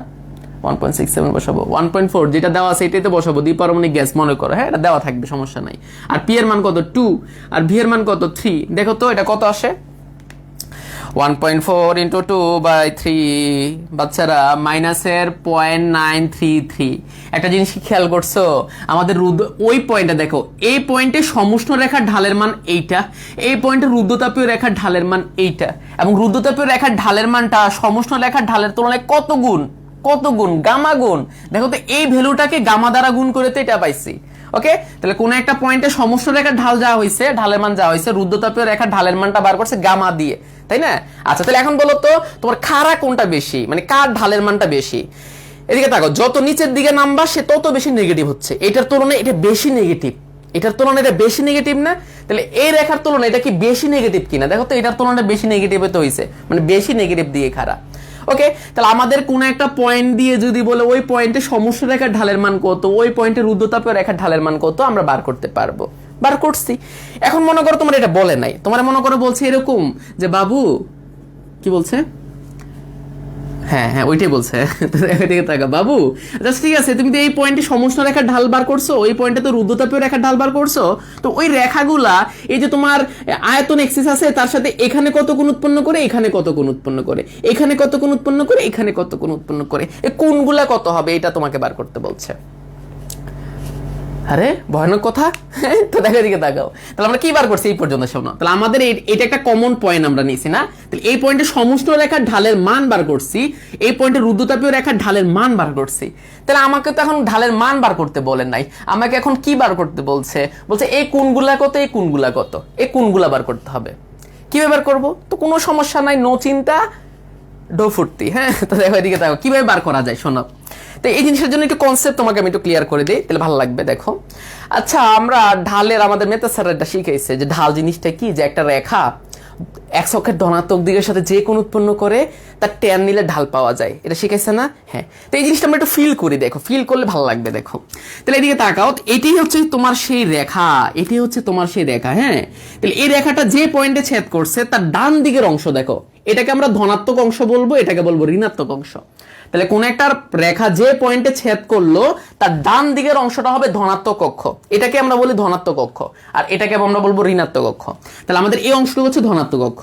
তাহলে আমাদের এই রেখাটা ধনাত্মক অক্ষের সাথে দুইটা কোণ উৎপন্ন করে, দেখো এইটা একটা কোণ, এইটা একটা কোণ, তাই না? হ্যাঁ, তাহলে মনে করো এই কোণটাকে আমি θ1 বললাম, এই কোণটাকে মনে করো θ2 বললাম। হ্যাঁ, আচ্ছা যদি এই কোণটা 30 ডিগ্রি হয় তাহলে এই কোণটা কত হবে আমাকে একটু বলতে পারবা? পুরোটা কি 180 না? হ্যাঁ, 180 থেকে 30 বাদ দাও না, তাহলে কি 150 হবে না? হ্যাঁ, 150 হবে। ওকে, বাট এখানে একটা বিষয় মাথায় রাখতে হবে, তোমার এই অ্যাঙ্গেলটা কিন্তু ক্লকওয়াইজ অ্যাঙ্গেল, ক্লকওয়াইজ অ্যাঙ্গেল, এই জন্য এটা মাইনাস বসাইতে হবে, আর এন্টি ক্লকওয়াইজ এই জন্য এটা প্লাস। সবাই বুঝতে পারছি? তাহলে দেখো আমাদের যে রেখাটা আছে ওই রেখাটা ধনাত্মক অক্ষ, মানে এটা ডান দিকের অংশ, তার সাথে কয়টা কোণ উৎপন্ন করছে? দুইটা কোণ, একটা নিচের দিকে আর একটা হচ্ছে উপরের দিকে। তাহলে আমরা এটা জানি যে ঠিক আছে, একটা রেখা ধনাত্মক দিকের সাথে যে কোণ উৎপন্ন করে, এটা নিচেরটা হোক উপরটা হোক সমস্যা নাই, যে কোণ উৎপন্ন করবে ওই কোণের ট্যান নিলে ঢাল পাওয়া যাবে। তাহলে যে কোণ উৎপন্ন করছে ওইটা ট্যান নেই না, আমরা নিলে কি পাবো? ঢাল পাবো, ঢাল পাবো। দেখো এদিকে তাকাও, তাহলে যে কোণ উৎপন্ন করছে এটা θ1 নিলাম মনে করো, তাহলে θ1 এর ট্যান নিলে তুমি ঢালের মান পাবা। দেখো এটা একটা রেখা, তো ওই রেখাটা ধনাত্মক দিকের সাথে যে কোণ উৎপন্ন করে, এটা নিচেরটা হোক উপরটা হোক সমস্যা নাই, তাহলে যে কোণ উৎপন্ন করে এই কোণের ট্যান নিলেও ঢালের মান পাবা, এই কোণের ট্যান নিলেও ঢালের মান পাবা। বিশ্বাস না হলে আমি দেখাই দিচ্ছি তোমাদের, তোমরা তো আমাকে বিশ্বাস করো না। তো দেখো, তো বার করে দেখাই। দেখো তাহলে আমাদের এই কোণটা নিয়ে বার করছি বাচ্চারা। হ্যাঁ, তাহলে এই কোণের ট্যান নিলেও ঢাল পাওয়া যাবে, এই কোণের ট্যান নিলেও ঢাল পাওয়া যাবে, কোনো সমস্যা নাই, কারণ ডেফিনেশন তো এটাই ছিল যে কোনো একটা রেখা ধনাত্মক দিকের সাথে, এক অক্ষের ধনাত্মক দিকের সাথে যে কোণ উৎপন্ন করে, কোণ কিন্তু দুইটা হয়, একটা নিচের দিকে আর একটা উপরের দিকে, দুইটা কোণের ট্যান নিলে তুমি ঢালের মান একই পাবা। তো দেখো এটা প্রুফ করে দেখি। তাহলে -tan এটার মান কত হবে বলো তো বাচ্চারা? -30 না বাচ্চারা? হ্যাঁ, তারপর এখন এটা বার করে দেখো, tan -30 মাইনাসের 0.577 আসছে। বিশেষ নাহলে ক্যালকুলেটরে গুতা দাও একটা, এটা বুঝছো তো? তাহলে এই কোণের যখন ট্যান নিছে, এই কোণটা কেন মাইনাস নিয়ে বুঝছো? কারণ এটা ক্লকওয়াইজ, তাহলে এই কোণের ট্যান নিয়ে আমরা ঢালের মান পাইছি। অনুরূপভাবে এই কোণের ট্যান নেই, তাহলে ট্যান কত বাচ্চারা? সেটা হচ্ছে 150 না, এটারও ট্যান নাও, তাহলে ট্যান 150। আরে একই মান আসছে বাচ্চারা, আরে মজা। তাহলে বিষয়টা কি তোমরা ধরতে পারছো? তাহলে ঢালের কনসেপ্টটা হচ্ছে, তাহলে আমরা বুঝলাম যে একটা রেখা এক অক্ষের ধনাত্মক দিকের সাথে যে কোণ উৎপন্ন করে, এটা নিচেরটা হোক উপরটা হোক সমস্যা নাই, তাদের ট্যান নিলে ঢালের মান পাওয়া যায়, যে কোনো একটা কোণ দিয়ে তুমি ঢালের মান পাবা। তাইলে এই বিষয়টা কি হইতেছে, যে একটা রেখা এক অক্ষের ধনাত্মক দিকের সাথে যে কোণ উৎপন্ন করে ওই কোণের ট্যান নিলে ঢালের মান পাওয়া যায়, কোণের ট্যান নিলে ঢালের মান পাওয়া যায়। তাহলে কোণ দেওয়া থাকলে ঢালের মান বার করা যায়, কোণ দেওয়া থাকলে ঢালের মান বার করা যায়। তাহলে উল্টা ভাবে বাচ্চারা ঢালের মান থেকে কি কোণ বার করা যায়? হ্যাঁ হ্যাঁ হ্যাঁ, এই আমরা কি এইটাই বার করছিলাম না? দেখো তো আমাদের যে সমষ্ণ রেখাটা আছে ওই সমষ্ণ রেখার ঢালের মান বার করছিলাম কিনা। আচ্ছা, তাহলে আমি এখন ওই সমষ্ণ রেখার ঢালের মানই জানি, তাহলে ঢালের মান জানা থাকলে কি কোণ বার করা যাবে কিনা? হ্যাঁ, বিষয়টা বুঝো। তা আমরা এই রেখাটা এক অক্ষের ধনাত্মক দিকের সাথে কি কোণ উৎপন্ন করে যদি এই কোণগুলা জানতাম তাহলে ঢালের মান বার করতে পারতাম। তো উল্টা প্রসেসে আমি যদি ঢালের মান জানি তাহলে কোণে বার কনভার্ট করা যাবে। হ্যাঁ, তো আমরা এখন এইটাই বার করবো বাচ্চারা, মনোযোগ দিবা। তো আমরা এখন কি বার করবো বাচ্চারা? শোনো, তো আমরা এখন বার করবো আমাদের যে রেখাটা আছে তার তো আমি ঢালের মান জানি, তাহলে সে কত কোণ উৎপন্ন করে সেটা বার করব। এখন কোণ বার করতে যে আমি কি এই কোণ পাইছি না এই কোণ পাইছি কিভাবে বুঝবো? যদি দেখি মাইনাস কোণ মানে অ্যাঙ্গেলের মানটা মাইনাস আসছে, এর মানে নিচেরটা পাইছি, আর অ্যাঙ্গেলের মানটা যদি প্লাস পাই তাহলে উপরেরটা পাইছি। দেখো আমি দেখাচ্ছি। তাহলে বাচ্চারা এখন আমি কি জানি শোনো, তা আমি জানি আমাদের যে রেখাটা আছে তার ঢালের মান জানি, তাহলে ঢালের মান থেকে অ্যাঙ্গেল বার করা যায় কিভাবে? তো মনে করি এই রেখাটা এক্স অক্ষের ধনাত্মক দিকের সাথে θ1 কোণ উৎপন্ন করে, তাহলে θ1 কোণ উৎপন্ন করলে তার tan θ নিলে ঢালের মান পাওয়া যাবে মাইনাসের 0.66 পাওয়া যাবে। বিষয়টা ধরতে পারছো? তাহলে এই রেখার যে ঢালের মান সেটা কিভাবে বার করে? ওই রেখাটা ধনাত্মক দিকের সাথে মনে করো θ1 কোণ উৎপন্ন করলো, ওই θ1 এর tan নিলে কি ঢালের মান পাওয়া যায় না? হ্যাঁ, এখন আমরা θ1 এর মানটাই বার করব। দেখো তো ইনভার্স করে আমরা θ1 এর মানটা বার করি, দেখো কত আসে। শিফট tan ইনভার্স করলে মাইনাসের 0.666 করলে লাস্ট পর্যন্ত মাইনাসের 33.7 ডিগ্রি বা 6 ডিগ্রির মতো আসছে। বাচ্চারা দেখো না হয়ে গেছে কিন্তু। তাহলে আমরা কি করছিলাম যে এই রেখাটা ঢালের মান জানি, ঢালের মান থেকে আমরা কি কোণের মান বার করছি কিভাবে? তো আমরা জানি একটা রেখা এক অক্ষের ধনাত্মক দিকের সাথে যে কোণ উৎপন্ন করে তার tan নিলে ঢাল পাওয়া যায়, করে আমরা θ1 এর মানটা -33.66 পাইছি। আচ্ছা তাহলে -33.6 যদি পাই তাহলে আমি এই কোণটা কোন অ্যাঙ্গেলটা পাইছি? এটা কি ক্লকওয়াইজ না অ্যান্টি ক্লকওয়াইজ? মানে এই কোণটা পাইছি না এই কোণটা পাইছি, আমাকে এটা বলতে পারবা? যেহেতু নেগেটিভ তাহলে নিচের দিকে মানে ক্লকওয়াইজ অ্যাঙ্গেলটা পাইছে, এর মানে আসলে বাচ্চারা এই কোণটা আসলে -33.6 ডিগ্রি। মাইনাস আসলে ক্লকওয়াইজ বোঝায়, হ্যাঁ, এবং তাহলে অ্যাঙ্গেলটা কত? 33.6। আচ্ছা এই কোণটা যদি 33.6 হয় তাহলে এই কোণটা কত? এটা কি বার করা যাবে না? হ্যাঁ, 180 থেকে বাদ দিয়ে দাও না, তাহলে 180 - 33.6 করলে তোমার মোটামুটি এটা 146.4 ডিগ্রি। বাচ্চারা তোমরা কি এটা বুঝতে পারছো কিনা আমাকে একটু বলো। কি করছি শোনো, তা আমরা ফার্স্টে করলাম আমাদের যে সমষ্ণ রেখাটা আছে তার এই পয়েন্টে ঢালের মান বার করছি। তাহলে সমষ্ণ রেখার যে কোনো পয়েন্টে ঢালের মান তো আমরা জানি এই ফর্মুলা দিয়ে, তো আমি এই পয়েন্টে ঢালের মান বার করছি। আচ্ছা ঢালের মান জানা থাকলে ওই রেখাটা এক্স অক্ষের ধনাত্মক দিকের সাথে কত কোণ উৎপন্ন করে সেটাও তো জানি।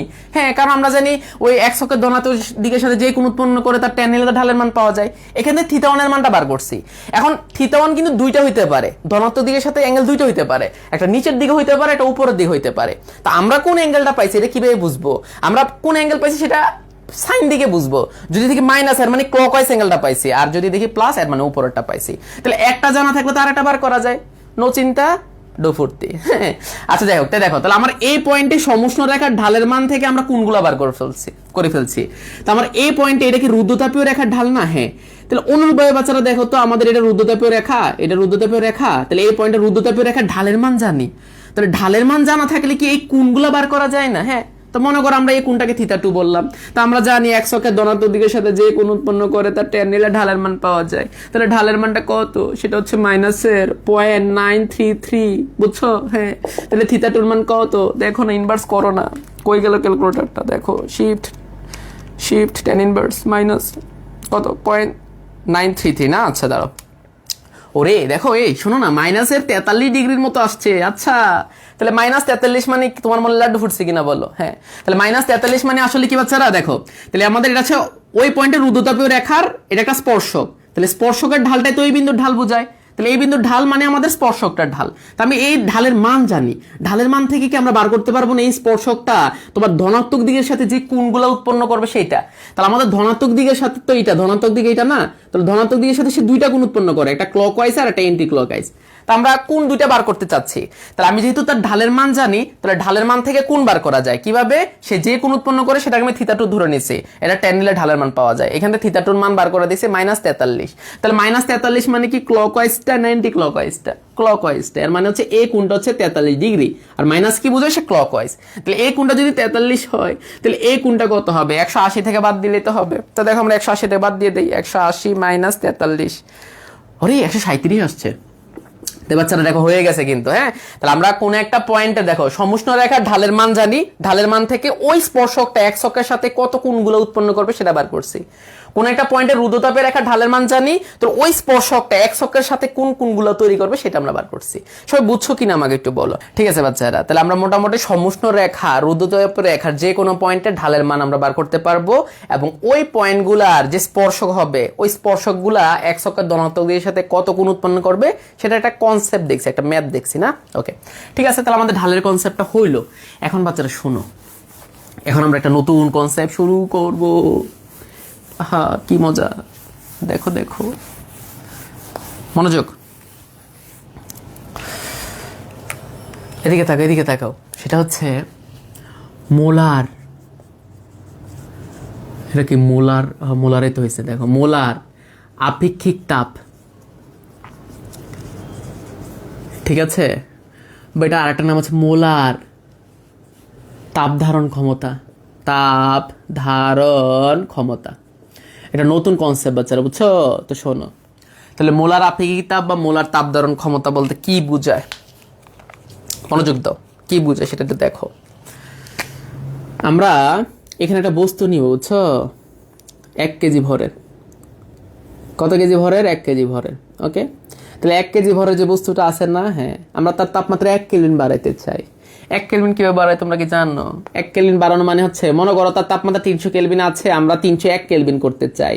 তাহলে আমরা কি 1 কেলভিন বাড়াইছি না? হ্যাঁ। তাহলে 1 কেজি কোনো একটা বস্তুর তাপমাত্রা 1 কেলভিন বাড়াইতে যে তাপটা তোমাকে দিতে হবে নিজ দিয়ে, সে তাপটার নাম হচ্ছে আপেক্ষিক তাপ। কি তাপ? আপেক্ষিক তাপ। তাহলে আমরা আপেক্ষিক তাপ কি সেই জিনিসটা বুঝতে পারছি না? তাহলে যে কোনো পদার্থের আপেক্ষিক তাপ মানে হচ্ছে তার 1 কেজির তাপমাত্রা 1 কেলভিন বাড়াইতে যে তাপ দিতে হয়, সেটার নাম হচ্ছে আপেক্ষিক তাপ ওই পদার্থের। পানির আপেক্ষিক তাপের মান কত? 4200 joule per KG per kelvin, তাই না? মানে পানির 1 কেজির তাপমাত্রা 1 কেলভিন বাড়াইতে 4200 জুল লাগে। তো এটা ছিল আমাদের আপেক্ষিক তাপ। আমরা তো আপেক্ষিক তাপ পড়বো না, আমরা মোলার আপেক্ষিক তাপ পড়বো, তাই না? হ্যাঁ, তাহলে কিভাবে করবো শোনো।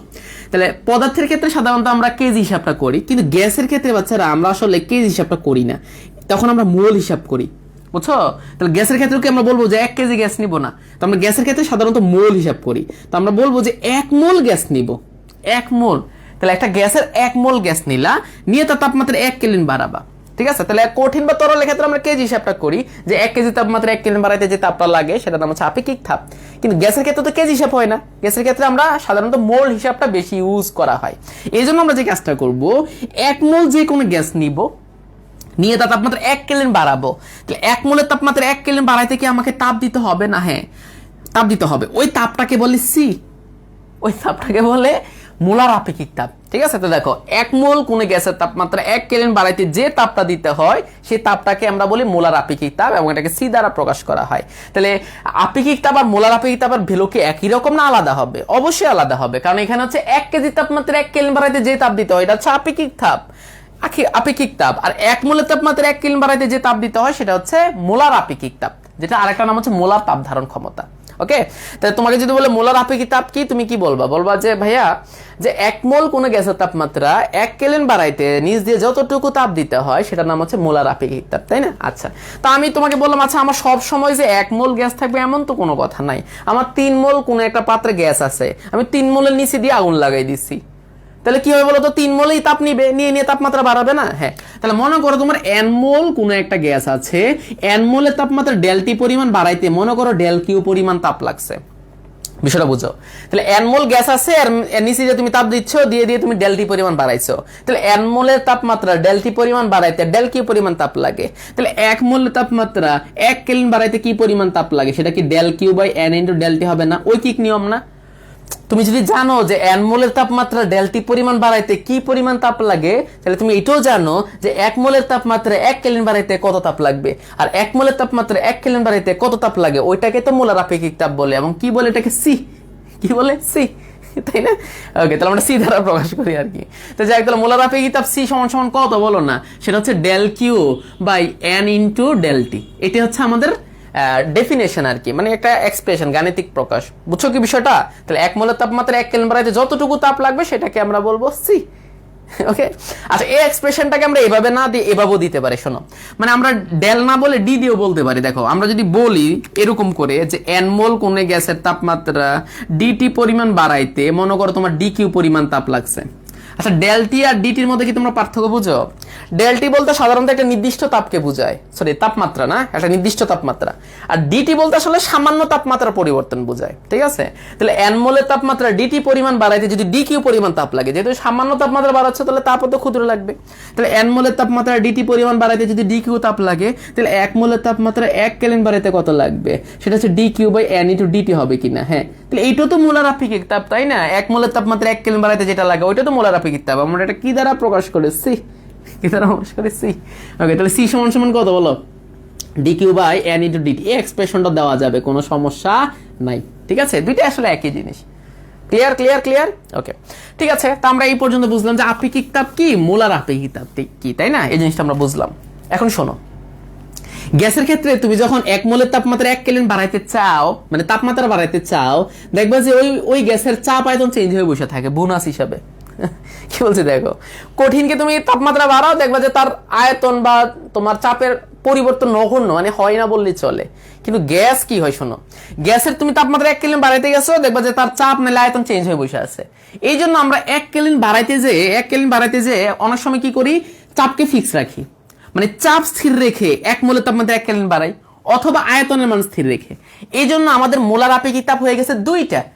হ্যাঁ, হয় তুমি চাপকে স্থির রেখে 1 মোলের তাপমাত্রা 1 কেলভিন বাড়াও, নাহলে আয়তনকে স্থির রেখে 1 মোলের তাপমাত্রা 1 কেলভিন বাড়াও। ঠিক আছে? এই জন্য আমাদের দেখো, তাহলে মোলার আপেক্ষিক তাপ আমরা দুই টাইপের পাবো। একটা নাম হচ্ছে স্থির চাপে মোলার আপেক্ষিক তাপ, স্থির চাপে মোলার আপেক্ষিক তাপ, আপেক্ষিক তাপ। আর একটা কি বলতো, আর একটা হচ্ছে স্থির আয়তনে মোলার আপেক্ষিক তাপ। ঠিক আছে? আচ্ছা, যেটাকে আমরা সিপি বলি আর এটাকে আমরা বলি সিভি। আচ্ছা, তাহলে বিষয়টা বুঝো, মনোযোগ দিবা। তাহলে সি মানে তো বুঝছো, হ্যাঁ সি মানে আমরা বুঝছি যে এটা মোলার আপেক্ষিক তাপ। এখন মোলার আপেক্ষিক তাপটা আমরা দুই কন্ডিশনে বার করি। মনে করো তাপমাত্রা বাড়াতে গেলে হয়তো চাপ আয়তন চেঞ্জ হবেই, তাহলে আমরা যে কাজটা করি, হয় চাপকে ফিক্স রাখি, তাহলে চাপকে ফিক্স করে রেখে, মানে চাপ স্থির রেখে 1 মোলের তাপমাত্রা 1 কেলভিন বাড়াতে যে তাপটা লাগে সেটাকে আমরা বলি সিপি, স্থির চাপে মোলার আপেক্ষিক তাপ। আর যদি আয়তন স্থির রেখে আমরা 1 মোলের তাপমাত্রা 1 কেলভিন বাড়াই, তখন আমরা এটাকে বলি সিবি। তাহলে সিপি আর সিবি মানে কি বুঝছি? হ্যাঁ, সিপি মানে স্থির চাপে মোলার আপেক্ষিক তাপ, আর সিবি মানে স্থির আয়তনে মোলার আপেক্ষিক তাপ। ঠিক আছে? ওকে। আচ্ছা, তো এখন আমাকে একটু বলো যে আমি তোমার যদি বলি, আচ্ছা বলো তো সিপি বলতে কি বুঝো? তুমি বলবা স্থির চাপে মোলার আপেক্ষিক তাপ। এই জিনিসটা কি? তুমি বলবা চাপ স্থির রেখে, মানে আগে চাপটা স্থির রাখলাম, চাপ স্থির রেখে 1 মোলের তাপমাত্রা 1 কেলভিন বাড়াতে যে তাপটা লাগে ওইটাই আমাদের সিপি। আচ্ছা, তাহলে চাপ স্থির রেখে বলছি, দেখো চাপ স্থির রেখে n মোলের তাপমাত্রা ডেল টি পরিমাণ বাড়াইতে যদি ডেল কিউ পরিমাণ তাপ লাগে, কি বলতেছে দেখো, চাপ স্থির রেখে যদি n মোলের তাপমাত্রা ডেল টি পরিমাণ বাড়াইতে ডেল কিউ পরিমাণ তাপ লাগে, তাহলে চাপ স্থির রেখে 1 মোলের তাপমাত্রা 1 কেলভিন বাড়াইতে কতটুকু তাপ লাগবে, সেটা কি del Q by n into del T হবে না? হ্যাঁ, তাহলে এইটাকে তখন আমরা কি সিপি বলবো না সিপি বলবো? আমরা এটাকে সিপি বলবো, মানে এক্সপ্রেশনটা কিন্তু চেঞ্জ হয় না বাচ্চারা, দেখছো এক্সপ্রেশনটা কিন্তু একই আছে। তাহলে মেন কথা কি শোনো, মেন কথা হচ্ছে মোলার আপেক্ষিক তাপ হচ্ছে 1 মোলের তাপমাত্রা, কোন গ্যাসের 1 মোলের তাপমাত্রা 1 কেলভিন বাড়াইতে যে তাপটা লাগে সেটা হচ্ছে মোলার আপেক্ষিক তাপ। আর স্থির চাপে মোলার আপেক্ষিক চাপ জিনিসটা কি? তুমি তখন বলবো ভাইয়া চাপ স্থির রেখে যখন আমরা 1 মোলের তাপমাত্রা 1 কেলভিন বাড়াই তখন যে তাপটা লাগে সেটার নাম হচ্ছে সিপি। আর যদি আয়তন স্থির রেখে 1 মোলের তাপমাত্রা 1 কেলভিন বাড়াই তখন এটা হয়ে যাবে সিবি।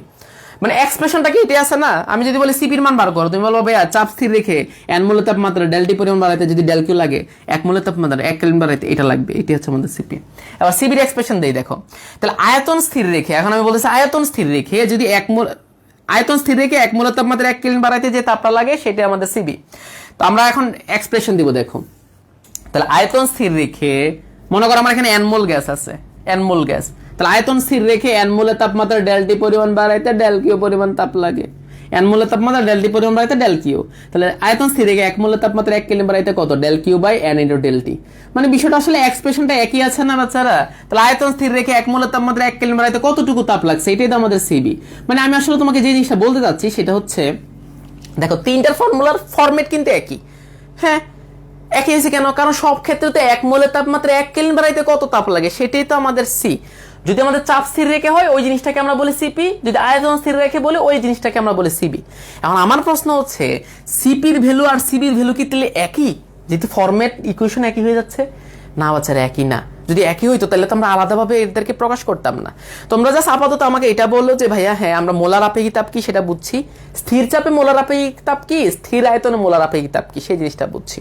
ওকে, তো চাপ স্থির রেখে 1 মোলের তাপমাত্রা 1 কেলভিন বাড়াইতে যে তাপটা লাগে সেটা নাম হচ্ছে সিপি, আয়তন স্থির রেখে 1 মোলের তাপমাত্রা 1 কেলভিন বাড়াইতে যেটা লাগে সেটা হচ্ছে সিবি। এক্সপ্রেশনটা একই হলো, তাদের মান একই রকম না। এখন আমরা এটাই দেখাবো যে সিপির ভ্যালু আর সিবির ভ্যালু একরকম না, না না। ওকে, তো আমরা এখন এই জিনিসটা দেখাচ্ছি, সবাই মনোযোগ দাও। ওকে, ঠিক আছে বাচ্চারা, তো এখন আমরা কি দেখবো শুনো। এখন আমরা দেখবো আচ্ছা সিপির ভ্যালু আর সিবির ভ্যালু যে একরকম না সেটা দেখবো, আর কেন একরকম হচ্ছে না সেই জিনিসটা দেখবো। এটা পরীক্ষায় কিন্তু আসে, অনুধাবন প্রশ্নে আসে। তো বিষয়টা বুঝো, খুবই মনোযোগ দিবা, 2বার কিন্তু পেয়ে যাবা মনোযোগ দিলে।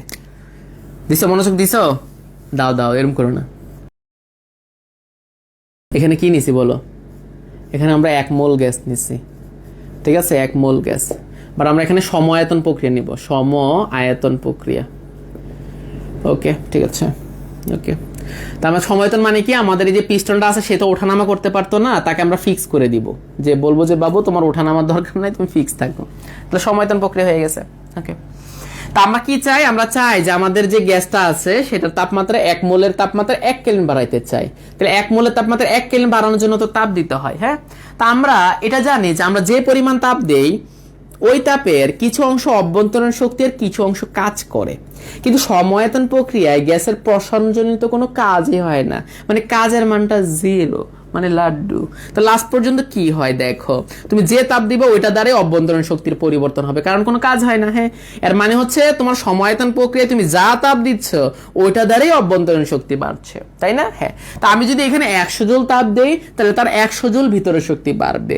আমি যদি 200 জুল তাপ দেই তার 200 জুল ভিতরে শক্তি বাড়বে। ওকে, মনোযোগ। তো মনে করো আমি তোমাকে বললাম আমরা যে 1 মোল গ্যাসটা নিচ্ছি তার তাপমাত্রা 1 কেলভিন বাড়ার জন্য, কত কেলভিন বাড়ার জন্য? 1 কেলভিন বাড়ার জন্য মনে করো 100 জুলের প্রয়োজন হয়, আমি এটা বোঝার জন্য ধরে নিচ্ছি। মানে সে যদি 100 জুল এনার্জি তার ভিতরে শক্তি বাড়াইতে পারে, সে তার তাপমাত্রা 1 কেলভিন বাড়াবে। ওকে, বিষয়টা মনোযোগ দিবা। তাহলে আমি কি বললাম, আমাদের যে 1 মোল গ্যাসটা আছে মনে করে 1 কেলভিন বাড়ানোর জন্য ভিতরে শক্তি 100 জুল বাড়াইতে হয়। এবার বিষয়টা বুঝো। তা আমাদের সমায়তন প্রক্রিয়া, তাহলে সমায়তন প্রক্রিয়া যদি আমরা 100 জুল তাপ দেই তাহলে তার ভিতরে তাপমাত্রা কি 100 জুল বাইরে যাবে না? হ্যাঁ, কারণ সমায়তন প্রক্রিয়া যে তাপ দেয় ওইটা দিয়ে ভিতরে শক্তি বাড়ে, যে তাপ দেয় ওইটা দিয়ে ভিতরে শক্তি বাড়ে। তা আমি যখন 100 জুল এখানে তাপ দিছি, তাহলে 100 জুল দেওয়ার ফলে তার ভিতরে শক্তি 100 বেড়ে গেছে, কারণ যে তাপ দিচ্ছে ওইটা দিয়ে ভিতরে শক্তি বাড়ে। তাহলে তার ভিতরে শক্তি যখন 100 জুল বেড়ে গেছে, তার তাপমাত্রা কিন্তু 1 কেলভিন বাড়ছে। তাহলে সমায়তন প্রক্রিয়ায় 1 মোলের তাপমাত্রা 1 কেলভিন বাড়াইতে আমার কত জুল তাপ দিতে হয়েছে? 100, কারণ 100 জুল দিচ্ছি, 100 জুল দিয়ে ভিতরে শক্তি বাড়াইছে, এর মানে হচ্ছে তার তাপমাত্রা 1 কেলভিন বাড়ছে। ওকে, তাহলে সমায়তন প্রক্রিয়া 1 মোলের তাপমাত্রা 1 কেলভিন বাড়াইতে যে তাপটা দিতে হচ্ছে তার মান হচ্ছে 100 জুল। ঠিক আছে, এবার বল দেখো সমচাপ প্রক্রিয়া কি হয়, শোনো। এটা আমাদের সমচাপ প্রক্রিয়া। তাহলে সমচাপ প্রক্রিয়া কি হয় জানো? শোনো, সমচাপ প্রক্রিয়ায় তুমি যে তাপটা দাও না, ওই তাপের কিছু অংশ ভিতরে শক্তি বাড়ায় আর কিছু অংশ কাজও করে। এই শোনো না, তাহলে আমাদের যে পিস্টনটা আছে এর উপর কি অ্যাটমসফিয়ারিক একটা চাপ আছে না? হ্যাঁ, তাহলে অ্যাটমসফিয়ারের চাপকে উপেক্ষা করে তাকে প্রসারণ হইতে হয়, এরকম করে, এই যে এরকম করে প্রসারণ হইতে হয়। তাহলে প্রসারণ হইতে যে কি সে কাজ করে কিনা? হ্যাঁ, তাহলে বিষয়টা বুঝো। তাহলে আমাদের সমচাপ প্রক্রিয়া আমরা যখন 100 জুল তাপ দিব, মনোযোগ, তাহলে ওই 100 জুল দিয়েই সেই ভিতরে শক্তি বাড়ায় না। মনে করো 50 জুল দিয়ে ভিতরে শক্তি বাড়াইছে আর 50 জুল দিয়ে এরকম বাহ্যিক চাপের বিরুদ্ধে কাজ করছে। বাচ্চারা, তাহলে দেখো বিষয়টা বুঝো। সমায়তন প্রক্রিয়া 100 জুল তাপ দিছি, 100 জুল দিয়ে ভিতরে শক্তি বাড়াই ফেলছিল, 1 কেলভিন বাড়াই ফেলছে। তাহলে 1 কেলভিন বাড়াইতে আমার 100 জুল দিলে হয়েছে, কিন্তু সমচাপ প্রক্রিয়া আমি 100 জুল দিছি, 100 জুল দিয়ে কিন্তু ভিতরে শক্তি বাড়ায় নাই, 50 দিয়ে ভিতরে শক্তি বাড়াইছে আর 50 দিয়ে কাজ করছে। তাহলে কি 1 কেলভিন বাড়ছে এখনো? না। তাহলে দেখো 100 জুল দেওয়ার ফলে ভিতরে শক্তি 50 বাড়ছে আর 50 দিয়ে কাজ করছে। তাহলে আমি যদি আবার 100 জুল দিই, দেখো আবার 100 জুল দিছি, তাহলে আবার যে 100 জুল দিছি ওইটার আবার 50 দিয়ে ভিতরে শক্তি বাড়াবে। তাহলে দেখো প্রথম 100 জন্য 50 ভিতরে শক্তি বাড়ছে আর 50 দিয়ে কাজ, পরবর্তী 100 জন্য আবার 50 বাড়বে, তাহলে 50 প্লাস 50 মিলে 100 জুল বাড়ছে ভিতরের, তাই না? তাহলে তারপরও কি আবার দেখো, তাহলে প্রথম 100 জুল দেওয়ার ফলে 50 জুল দিয়ে ভিতরে শক্তি বাড়াইছে আর 50 জুল দিয়ে কাজ, পরবর্তী 100 দেওয়ার ফলে সে আবার 50 জুল বাড়াইছে, 50 জুল দিয়ে কাজ। তাহলে আমার মোট 200 জুল এনার্জি দিয়ে 1 মোল গ্যাসের তাপমাত্রা 1 কেলভিন বাড়াইতে হয়। তাহলে কোন জায়গায় 1 কেলভিন বাড়াইতে, 1 মোলের তাপমাত্রা 1 কেলভিন বাড়াইতে বেশি তাপ লাগে? সেটা কি সমচাপে না? হ্যাঁ, কেন? কারণ সমায়তনে তুমি যে তাপ দাও ওইটা দিয়ে ভিতরে শক্তি বাড়ে, যে তাপ দাও ওইটা দিয়ে ভিতরে শক্তি বাড়ে, খুব তাড়াতাড়ি বেড়ে যায়। কিন্তু সমচাপ প্রক্রিয়ায় তুমি যে তাপ দাও ওইটা দিয়ে ভিতরে শক্তি বাড়ে না, কিছু দিয়ে বাড়ায় কিছু দিয়ে কাজ করে, যার কারণে তার 1 মোলের তাপমাত্রা 1 কেলভিন বাড়াইতে যে আমার অনেক বেশি তাপ দিয়ে বাড়াইতে হয়, এই জন্য আমার এই জায়গায় তোমার তাপের মান বেশি। তাহলে আমরা তো এটাই জানি যে 1 মোল গ্যাসের তাপমাত্রা 1 কেলভিন বাড়াইতে যে তাপটা লাগে ওইটাই তো আমাদের মোলারাপি তাপ। যদি চাপ সমান রেখে করতে হয় তাহলে এটা আমাদের সিপি, তাহলে এই ভ্যালুটা আমাদের সিপির ভ্যালু কিনা? হ্যাঁ, তখন এই ভ্যালুটা আমাদের সিপির ভ্যালু। কনসেপ্টটাকে বুঝতে পারছি? হ্যাঁ, তাহলে আমাদের সমায়তন প্রক্রিয়া আমরা যে তাপ দেব ওইটা দিয়ে ভিতরে শক্তি বাড়ায় যায়, যার কারণে মানে খুব ইজিলি আমরা এক মোলের তাপমাত্রা 1 কেলভিন বাড়াই, মানে কম তাপ দিয়ে কিন্তু বাড়াইতে পারি, কিন্তু সমচাপ প্রক্রিয়া আমাদের অনেক বেশি তাপ দিয়ে দিয়ে 1 মোলের তাপমাত্রা 1 কেলভিন বাড়াইতে হয়, যার কারণে আমাদের সিপির ভ্যালুটা মানে চাপ স্থির রেখে 1 মোলের তাপমাত্রা 1 কেলভিন বাড়াইতে যে তাপটা লাগে এটা তো সিপি, তাহলে আয়তন স্থির রেখে 1 মোলের তাপমাত্রা 1 কেলভিন বাড়াইতে সেই তাপ লাগে না, তার চেয়ে কম লাগে, তাহলে এটি আমাদের সিপির ভ্যালু, তাহলে সিপির ভ্যালু অবশ্যই সিবির ভ্যালুর চেয়ে বেশি, তাই না? কারণ তুমি চাপ স্থির রেখে 1 মোলের তাপমাত্রা 1 কেলভিন বাড়াইতে চাও, যে পরিমাণ তাপ দিতে হবে, আয়তন স্থির রেখে 1 মোলের তাপমাত্রা 1 কেলভিন বাড়াইতে চাও, সেই পরিমাণ তাপ লাগে না, তার চেয়ে কম লাগে, যেহেতু তাপ কম লাগে তাহলে সি এর ভ্যালু কম। ওকে, তাহলে আমরা মোটামুটি বুঝতে পারছি যে চাপ স্থির রেখে 1 মোলের তাপমাত্রা 1 কেলভিন বাড়াইতে যেই পরিমাণ তাপ দিতে হবে, আয়তন স্থির রেখে 1 মোলের তাপমাত্রা 1 কেলভিন বাড়াইতে সেই তাপ লাগে না, তার চেয়ে কম লাগে, যেহেতু তাপের মান কম তাহলে তার ভ্যালু কম, মোলার আপেক্ষিক তাপ কম, এজন্য সিপির ভ্যালু সিবির ভ্যালুর তুলনায় কি বেশি। চাপ স্থির রেখে 1 মোলের তাপমাত্রা 1 কেলভিন বাড়াইতে যে তাপ লাগে, আয়তন স্থির রেখে 1 মোলের তাপমাত্রা 1 কেলভিন বাড়াইতে ততটা লাগবে না, তার চেয়ে কম লাগবে, যার কারণে সিপির ভ্যালু সিবির ভ্যালুর চেয়ে বেশি। ক্লিয়ার? সবাই এটা আসে কিন্তু, বলো যে কেন কেন সিপির ভ্যালু সিবির চেয়ে বেশি, এটা 2 মার্কের প্রশ্নে আসে, ঠিক আছে? তখন তুমি এটাই বলবা যে ভাইয়া আমরা এটা, ভাইয়া বলবো না স্যার বলবা যে স্যার আমরা এটা জানি, স্যারও বলার দরকার নেই। দেখো, তো তুমি বলবা যে সময়তান প্রক্রিয়া আমরা যে তাপ দেয় ওইটা দিয়ে ভিতরে শক্তি বাড়াই, যার কারণে খুব অল্প তাপ দিয়ে আমরা মানে তার তাপমাত্রা বাড়াই ফেলতে পারতেছি, কিন্তু সমচাপ প্রক্রিয়া আমরা যে তাপ দেয় এটা পুরাটা দিয়ে ভিতরে শক্তি বাড়ায় না, কিছু দিয়ে ভিতরে শক্তি বাড়ায়, আবার কিছু দিয়ে বাহ্যিক চাপের বিরুদ্ধে কাজ করে, যার কারণে তার ক্ষেত্রে 1 কেলভিন বাড়াইতে আমাদের অনেক বেশি তাপ দিয়ে 1 কেলভিন বাড়াইতে হয়, যার কারণে তার সি এর ভ্যালুটা মানে মোলার তাপ ধারণ ক্ষমতা বা মোলার আপেক্ষিক তাপ এই জিনিসটা বেশি হয়। ঠিক আছে? ওকে, তাহলে আমাদের চাপ স্থির রেখে 1 মোলের তাপমাত্রা 1 কেলভিন বাড়াইতে বেশি তাপ লাগবে, আয়তন স্থির রেখে 1 মোলের তাপমাত্রা 1 কেলভিন বাড়াইতে এত বেশি লাগবে না, কম দিয়ে হয়ে যায়। বিষয়টা কি ক্লিয়ার? ওকে বাচ্চারা, তো আমাদের আজকে এই পর্যন্তই থাকবে।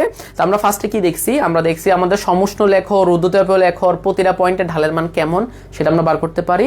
আর একটা জিনিস বললাম যে মোলার আপেক্ষিক তাপ কি, আর স্থির চাপে মোলার আপেক্ষিক তাপ কি, স্থির আয়তনে মোলার আপেক্ষিক তাপ কি।